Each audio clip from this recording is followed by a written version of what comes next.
Hi, I'm Tricia from Club Scrap, and let me make this perfectly clear. Today we're going to shake things up a bit and make this fun dimensional project.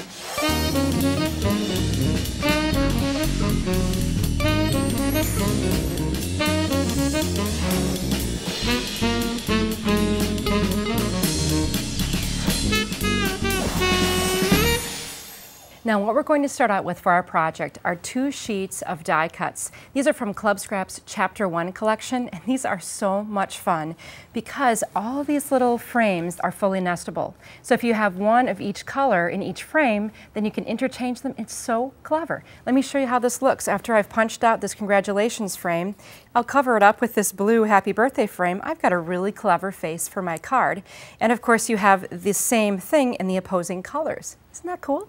All right, so let's get going on our card. Now that you've seen what we're going to be using to create the card, we need a foundation for our shaker. So here we have just a piece of cardstock. I've trimmed it to 4 1/4 by 6. And what we're going to do is take a palette ink pad. This is from Stewart Superior. And you know something I just discovered about this pad? The lid fits into the base. One day I was just reading about the pad on the bottom of the pad, and I read that. I'm like, that is so cool. I did not know that. And so using the burnt umber color, I'm going to just ink the edge of this foundational card. And if you know me, you know I like to ink the edges. And this hybrid ink is sort of like a cross between a dye base and a pigment, so it's really a nice all-purpose ink. All right, once I've done that, I'll just set my ink aside, and then what we're going to do is start building our card. One of the little frames from the die cut sheet actually says good luck on this side. I'll use the back of it. That's why paper has 2 sides. And I'll stamp that frame with an image. Now this particular unmounted stamp, also from Club Scrap's Chapter 1 collection, has one of the favorite sayings we say at Club Scrap before we begin every single meeting. And it is, begin at the beginning, go on to the end, and then stop. And it's from Alice in Wonderland. And I thought that would be a fun greeting for the center of our card. So that's where that's going to live. Next, we'll take some more of those nesting frames, starting with the blue one, and I've already gone ahead and inked the edges of that frame. And it's printed on the back side, of course, but that's okay. It says thanks. And then I'll layer that over this piece to hold everything in place. All right, then of course I need another frame to go over the top of this one. I'm just going to take a piece of adhesive and just cut it in half because the frame is so narrow. And just apply some the top and the bottom here, turn it, and place it on my card, just kind of lining everything up. And you know what? If you like to have framed cards but aren't into using your craft knife and a ruler, this is a great solution. This is a neat card as it is, but you know me, let's take it to the next level. Let's make it a shaker card. And shaker cards require one thing, very importantly, some dimensional foam tape. And so I'm going to apply this tape around the perimeter of the card. And it's just going to be on this, around the edge of this frame. So I'll place some adhesive right here, just a strip, and I'll go right to the top edge, and then I'll trim off any excess. I don't want it extending too far to the outer perimeter of the card. And then my next piece, instead of going on this side, I'm going to just turn my corner right here so my corners form a nice tight seal. This is going to be important for our shaker box to work properly. All right, then one more piece for the side. And then once again, you want to make sure that you get a seal here because we're going to put some little doodads inside and we shake them around. We don't want them coming out the card or into the envelope. And one more piece that will just attach to the edge here and make sure it meets at the other end with just a slight overlap so it makes a nice seal on the corners. Then, a word of caution. Learn from my mistakes. Do not peel off the backing at this point. Okay, we have just a little bit of work left to do here. Let's prepare our frame for the window, and all we need to do for that is to put some adhesive right on that frame and nest these together. And we have to have some kind of material to hold all the stuff we're going to pour inside here that we're going to shake around. And the perfect material is Grafix Craft Plastic. It's super crystal clear. It's a really nice thickness. Technically, it's 0.020 thickness. And when you peel away that blue backing, look at how crystal clear that really is. This is going to be the perfect material for the window for my shaker box. It's nice and stiff and sturdy, but I can also trim it with my trimmer. So that's kind of a nice feature. I've measured the size of window that I do need to cover around my foam squares here, and it happens to be 3.5 by 5, but you can get that information from the design guide. And this happens to be a stampable surface, so I thought, let's decorate this craft plastic a little bit.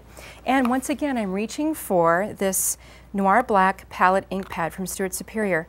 And what's nice about this pad is it's so all-purpose. The hybrid ink can also dry on non-porous surfaces if you allow the time. So I'll take this image and just stamp it onto the craft plastic. Now, when you stamp onto a non-porous surface, you have to be very careful to just go down onto your project, firm, even pressure, and straight up.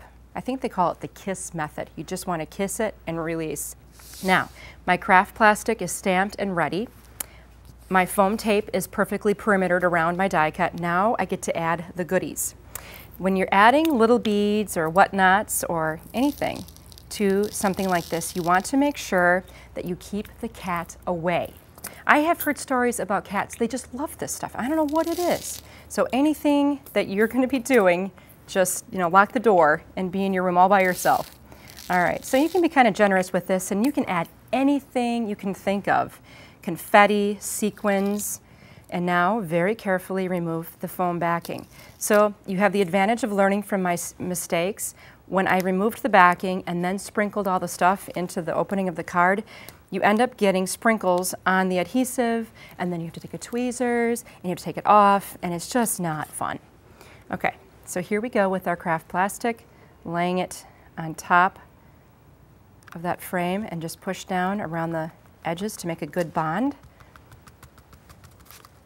Next, we will take our frame, our nested frame, and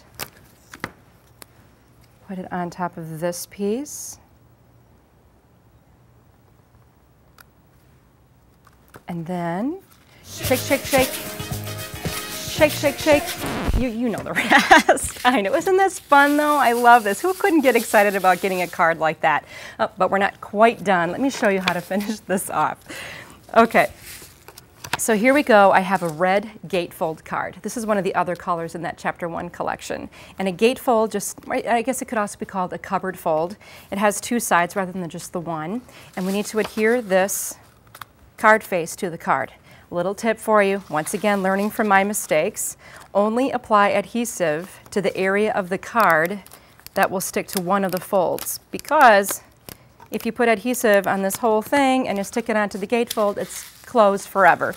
We want the recipient to be able to open it. I want you to just look too. If you look carefully, the shadow cast by that stamped image onto the light blue card creates a really neat effect. Well, now all that's left to do is decorate the inside of the card just a little bit. So one more thing.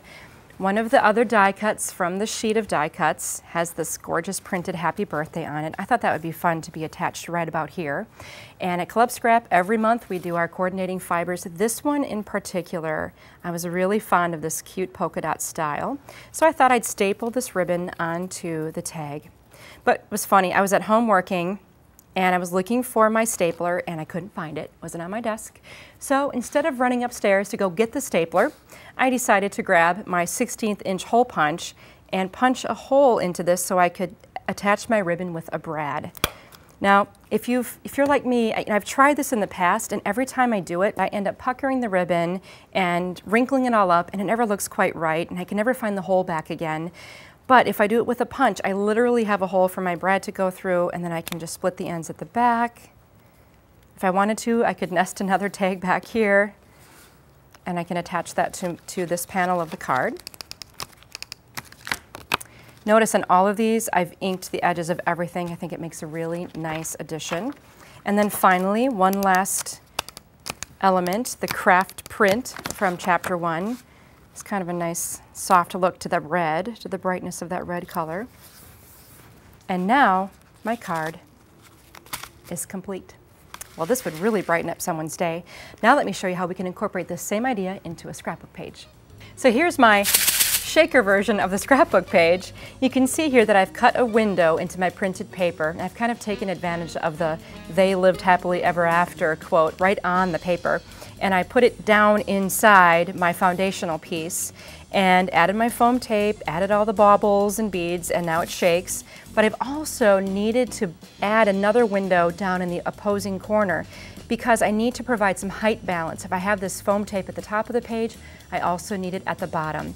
Keeping in mind that you can add a lot of dimensional elements in those areas like coins and just anything that has a little bit more shape and size to it. It's really going to be a great way to attach it to your page along with all the shakeable items. And I've also added some foam tape in each corner of the page so that it has that dimensional balance and support underneath it and the page doesn't look off balance. And then I wanted to show you one other thing because the more I looked at this material, I thought it looks really so crystal clear, just like a window. Let's make a literal window in our page. This is what I did.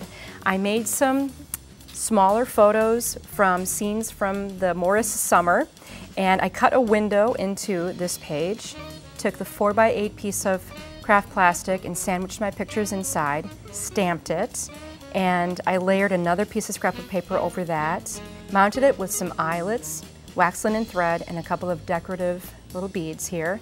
Now when I flipped it over, here I have another set of pictures corresponding both large and small with the windows going around, and by adding multiple layers of paper to this window page, it actually gives that window a lot of support. I've also done projects with the same concept using before and after pictures. It might be weight loss, it might be training for something, a remodeling project. I even have one of my parents when they were married in 1954, and on the other side a picture from their 50th wedding anniversary.